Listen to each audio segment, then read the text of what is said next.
Je suis en pleine réflexion. Je cherche à comprendre. Dans une réflexion avec un expert, un super coach des réseaux sociaux, il m'a lagué carrément qu'il faut supprimer les féculents dans son alimentation pour maintenir la santé.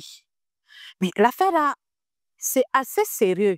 Pour moi, c'est même très grave de demander à quelqu'un de supprimer les féculents de son alimentation pour soit pour perdre le poids, soit pour maintenir sa santé ou même pour gérer son diabète.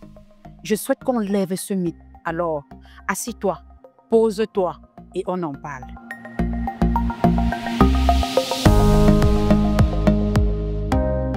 On parlait de supprimer les féculents dans son alimentation. Le problème des féculents n'est pas le féculent en lui-même, mais le problème dans notre environnement surtout et même ailleurs, c'est la manipulation du féculent. Quand tu prends par exemple le manioc, on a la tubercule, on a le bobolo, on a le watafoufou, on a notre fameux tapioca, le sauveur. C'est le tubercule, mais consommé sous plusieurs formes différentes. Il faut consommer beaucoup plus en tubercule. Quand on commence le processus de transformation du féculent, c'est là où les problèmes se posent. Pourquoi? Parce que plus on le transforme, déjà la première chose qu'on fait, c'est qu'on supprime les fibres. Quand on supprime les fibres, il reste pour le cas du manioc de l'amidon que le corps absorbe rapidement. Or, en présence des fibres, ça prend le temps. Ou alors les fibres ralentissent l'absorption du sucre, de l'amidon, de l'aliment. C'est le cas généralement pour tous nos féculents. Parce que si on demande de supprimer régulièrement, c'est pour réduire les calories. On ne peut pas vouloir réduire les calories et consommer l'aliment transformé. Donc, moi, ce que je dis aujourd'hui, c'est de consommer les féculents dans sa forme première. Ça veut dire entier. Généralement, on parle du pain complet. Le pain complet, pourquoi? C'est parce qu'il est fait à base du blé complet. Donc, le blé non transformé, le blé non raffiné. Quand on raffine le blé, il devient donc le pain blanc qu'on a généralement dans nos boulangeries ou alors qu'on consomme le plus dans notre environnement. Donc, il faut consommer le féculent entier. Il faut le consommer complet. Le manioc complet. Le maïs complet. Le maïs complet, c'est quoi? Pour un deuxième exemple, si on veut faire le couscous maïs, on ne dépulpe pas. Quand on dépulpe, il n'est plus complet. C'est qu'on enlève une partie du maïs qu'on rejette. Donc, la peau qu'on rejette là. On doit arrêter de dépulper le maïs. Arrêtons de dépulper le maïs. On prend le maïs complet, on l'écrase avec sa pulpe et on ne le tamise pas. Parce qu'on le tamise, on rejette encore ces fibres-là. Ce que l'on appelle déchets. Tout ça, pourquoi? Parce qu'on veut de l'alimentation blanche, on cherche la couleur. Non, non, non. Ce n'est pas la couleur qui doit faire la valeur nutritionnelle d'un aliment. Encore que, s'il faut gérer la couleur, plus un aliment est coloré, mieux il vaut. Donc, j'ai pris deux exemples. Il faut aller vers les féculents complets et on est sûr d'avoir tous les nutriments ou alors d'absorber, de consommer un aliment qui ne peut pas être nocif pour notre santé. La deuxième chose pour les féculents que je vais vous dire, dont je vais vous parler ici, c'est le mode de cuisson. Pour les féculents, par exemple, on a quoi? On a le plantain. Il faut favoriser les cuissons au vapeur et idéalement en robe de champ. Comme on dit, comme le jargon professionnel dit en robe de champ. Ça veut dire que quand on prend la patate, on le prépare en vapeur, on le fait cuire en vapeur sans peler. Le plantain, c'est sans éplucher. L'igname, c'est sans peler. Et ainsi de suite. Donc, on a le féculent complet. On a le mode de cuisson. Toujours mettre en avant la cuisson vapeur en robe de champ.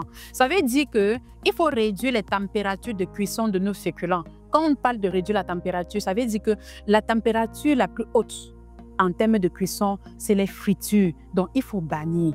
Tout comme pour les féculents complets, il faut bannir les féculents raffinés. Si je rentre sur le cas du manioc, le raffiné, c'est quoi? C'est le watafoufou, parce que c'est la forme la plus travaillée du manioc. Donc, s'il y a quelque chose qu'il faut supprimer, par exemple, on peut manger le héros. On peut piler le manioc. On pile le manioc, on mange notre héros avec les tubercules qu'on a préparés. On pile pour en faire du couscous, des boules. On mange que d'aller manger du watafoufou. On a enlevé toutes les fibres. La troisième chose pour les féculents, c'est les portions.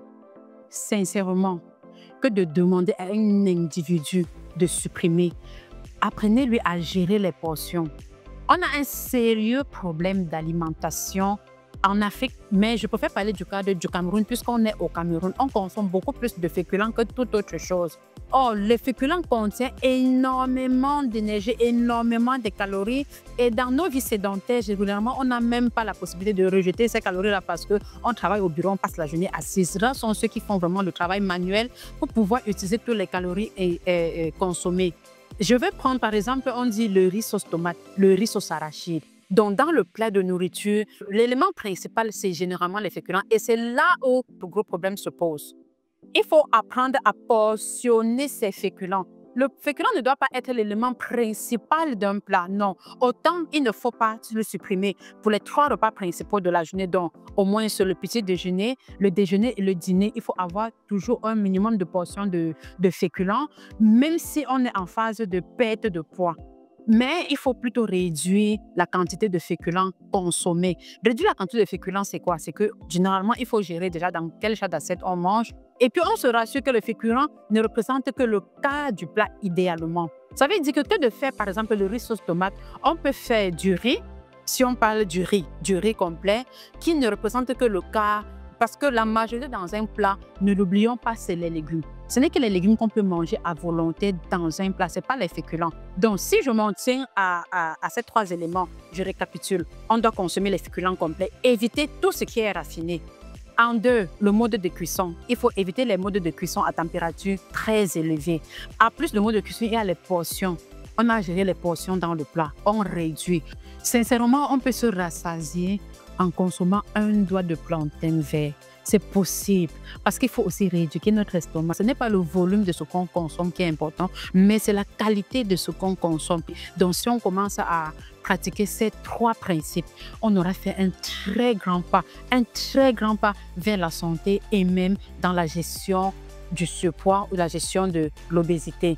Si tu veux apprendre plus sur la manipulation des féculents, sur comment consommer véritablement les féculents ou alors la manipulation de tout autre aliment, je t'invite à t'inscrire à IFPAT, l'Institut de formation professionnelle Alicia Day-Tanquet, la référence en formation dans les métiers du bien-être. Tous les détails se trouvent dans la bio.